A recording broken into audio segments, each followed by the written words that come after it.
usual number of parked cars. Then there was a movement in the shadows by the garden railings opposite the house, and the woman was there again. Old-fashioned Trilby hat, what looked like a Burberry trench coat and a skirt beneath, reaching to the ankles. She stood there in the light of a lamp, looking across at the house, then slipped back into the shadows, an elusive figure. Chavasse drew the curtains, switched on the other lights and picked up the phone. He called through to the basement flat where Earl Jackson, his official driver from the Ministry of Defence, lived with his wife, Lucy, who acted as cook and housekeeper. Jackson's voice had a hard Cockney edge to it.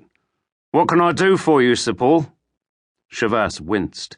He still couldn't get used to the title, which was hardly surprising, for he had only been knighted by the Queen a week previously. "Listen, Earl, there's a strange woman lurking around in the shadows opposite. Wears an old Trilby hat, Burberry, skirt down to the ankles. Could be a bag lady, but it's the third night running that I've seen her. Somehow I get a funny feeling." "That's why you're still here," Jackson said. "I'll check her out." "Take it easy," Chavasse told him. "Send Lucy to the corner shop and she can have a look on the way. Less obvious. Leave it with me," Jackson said. "Are we going out?" "Well, I need to eat. Let's make it the Garrick. I'll be ready at 7. He shaved first, an old habit, showered afterwards, then towelled himself vigorously. He paused to touch the scar of the bullet wound on the left shoulder, then ran his finger across a similar scar on his chest on the right side, with the 6-inch line below it where a very dangerous young woman had tried to gut him with a knife more years ago than he cared to remember. He slipped the towel round his waist and combed his hair, white at the temples now, but still dark, though not as dark as the eyes, in a handsome, rather aristocratic face. The high cheekbones were a legacy of his Breton father, the slightly world-weary look of a man who had seen too much of the dark side of life. "Still not bad for 65, old stick," he said softly. "Only what comes now? D-Day tomorrow." It was his private and not very funny joke, for the D stood for disposal, and on the following day he was retiring from the Bureau, that most elusive of all sections of the British Secret Intelligence Service. 40 years, 20 as a field agent, another 20 as chief after his old boss had died. Not that it had turned out to be the usual kind of desk job, not with the Irish troubles. So now it was all over, he told himself as he dressed quickly in soft white shirt and an easy-fitting suit by Armani in dark blue. No more passion, no more action by night, he thought as he knotted his tie, and no woman in his life to fall back on, although there had always been plenty available.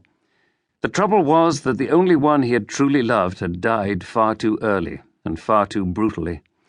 Even the revenge he had exacted had failed to take away the bitter taste. Yes, there had been women in his life, but never another he had wanted to marry. He went into the drawing-room and picked up the phone. "I'm on my way, Earl." "I'll be ready, Sir Paul." Chavasse pulled on a navy blue raincoat, switched off the lights and went downstairs. Earl Jackson was black, a fact which had given him no trouble at all with the more racist elements in the British Army, where he had served in both 1 Para and the SAS, mainly because he was 6'4" in height and still a trim 15 stone, in spite of being 44 years of age.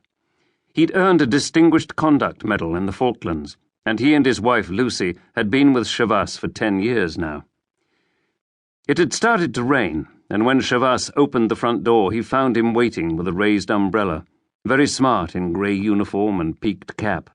As they went down the steps to the Jaguar, Chavasse glanced across at the garden. There was a slight movement in the shadows. "Still there?" "He certainly is," Jackson told him, and opened the passenger door at the front, for Chavasse always sat next to him. "You mean it's a man?" Chavasse said as he got in. Jackson shut the door, put the umbrella down, went round the car and slid behind the wheel. "But no ordinary man." He started the engine. "Lucy says he's sort of Chinese."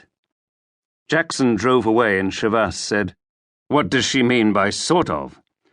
"She says there's something different about him.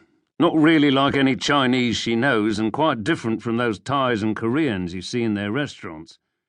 Chavasse nodded.